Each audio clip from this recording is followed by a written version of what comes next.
જય શ્રી રામ, જય હનુમાન દાદા. તો હું અત્યારે આવી ગયો છું અમરોલી વિસ્તારમાં આવેલું લંકા વિજય હનુમાન દાદાના દર્શન કરવા માટે. આ હનુમાન દાદાના શૌર્ય, શાંતિ અને ભક્તિનું પ્રતીક માનવામાં આવે છે. આ છે તાપીના કિનારે આવેલું એક સરસ મજાનું મંદિર છે અને આની સાથે ઘણી બધી રસપ્રદ વાતો છુપાયેલી છે, ઘણા બધા ઇતિહાસો છુપાયેલા છે. તો વિડીયોના એન્ડ સુધી જોતા રહેજો. અને સામે તમને બતાવું તો આ છે અહીંયા તાપીનો કિનારો. હું તમને નીચે જઈને પણ બતાવું. અને અહીંયા આ છે હનુમાન દાદાનું મંદિર.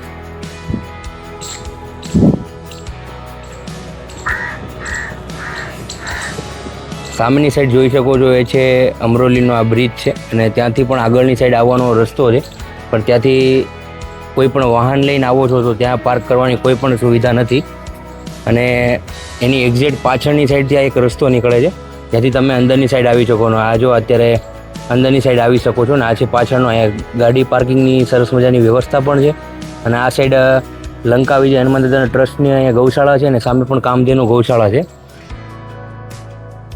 સુરતના અમરોલી કતારગામ વિસ્તારમાં તાપી નદીના કિનારે આવેલું શ્રી લંકા વિજય હનુમાનજી મંદિર સ્થાનિક લોકો માટે ભારે આસ્થા અને આકર્ષણનું કેન્દ્ર છે. આ મંદિરના ઇતિહાસ આપણે જાણીએ. ધાર્મિક માન્યતાઓ અનુસાર જ્યારે ભગવાન શ્રી રામે લંકા પર વિજય મેળવ્યો હતો, તે વિજયના પ્રતીક રૂપે અને હનુમાનજીના લંકા વિજયના પરાક્રમોની યાદમાં આ મંદિરનું નામ લંકા વિજય હનુમાન રાખવામાં આવ્યું છે. આ મંદિર સુરતના અમરોલી અને કતારગામ સરહદ પર તાપી નદીના અવારા પાસે આવેલું છે. નદી કિનારે આવેલું હોવાથી અહીંનું વાતાવરણ ખૂબ જ શાંત અને આધ્યાત્મિક ઉર્જાથી ભરેલું છે. મંદિરમાં વર્ષોથી સંતો મહંતો દ્વારા ગાદી ચલાવવામાં આવે છે. હાલમાં પૂજ્ય સીતારામ બાપુ અહીં સેવા આપે છે. અહીં નિયમિત રીતે રામકથા, સુંદરકાંડના પાઠ, યજ્ઞ, હવન અને ચૈત્ર માસ દરમિયાન વિશેષ ધાર્મિક ઉત્સવનું આયોજન કરવામાં આવે છે. સુરત શહેરમાં નીકળતી મુખ્ય મહત્વની રથયાત્રાઓમાં અમરોલીના લંકા વિજય હનુમાનથી નીકળતી ભગવાન જગન્નાથની રથયાત્રા પણ સામેલ છે, જેમાં હજારો ભક્તો જોડાય છે. આ મંદિર માત્ર પૂજાપાઠ પૂરતું સીમિત નથી, પરંતુ અહીં પથ વિજય, ભગવાન ધર્મચક્ર ચેરિટેબલ ટ્રસ્ટ અને સ્થાનિક મંડળોના સહયોગથી ગરીબો માટે અનાજ વિતરણ, ભોજન સેવા અને સામાજિક કલ્યાણના કાર્યો પણ અવિરત ચાલતા રહે છે. અન્ય હનુમાન મંદિરોની જેમ અહીં પણ શનિવારે અને મંગળવારે દાદાના દર્શન કરવા માટે સુરતમાંથી મોટી સંખ્યામાં શ્રદ્ધાળુઓ ઉમટી પડે છે.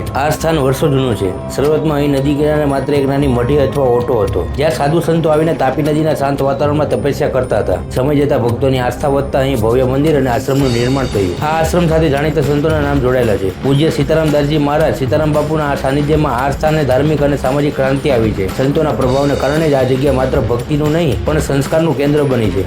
મંદિરમાં સ્થાપિત હનુમાનજીની મૂર્તિ અત્યંત તેજસ્વી અને દિવ્ય છે. એવી લોકવાયકા છે કે જે ભક્ત સાચા મનથી અહીંયા બાધા આખડી રાખે છે અથવા તેલ સિંદૂર અર્પણ કરે છે, તેના કષ્ટ દાદા પળવારમાં દૂર કરે છે. ખાસ કરીને શનિ નડતો હોય તેવા લોકો અહીં વિશેષ પૂજા કરાવે છે. સુરત પર જ્યારે પણ પૂર કે કોરોના જેવી આફતો આવી છે, ત્યારે આ આશ્રમ દ્વારા હજારો લોકો માટે હરિયરની વેદિકા શરૂ કરીને ભોજન અને રાશન કીટ પહોંચાડવામાં આવી હતી. આ જ કારણે સ્થાનિક લોકોના હૃદયમાં આ મંદિર માટે વિશેષ સ્થાન છે. હનુમાન જયંતિના દિવસે આખા મંદિરની રોશનીથી શણગારવામાં આવે છે. મારુતિ યજ્ઞ અને 56 ભોગનું ભવ્ય આયોજન થાય છે. શ્રાવણ મહિનામાં અહીં રોજ વિવિધ પ્રકારના શણગાર, હિંડોળા દર્શન, સિંદૂર શણગારવામાં આવે છે અને ભજન કીર્તનની રમઝટ જામે છે. વિડીયો ગમ્યો હોય તો લાઈક, શેર અને ચેનલને સબસ્ક્રાઇબ જરૂરથી કરી દેજો. મળે છે એક નવો વ્લોગ સાથે. આજ માટે બસ એટલું. બોલો લંકા વિજય હનુમાન કી જય.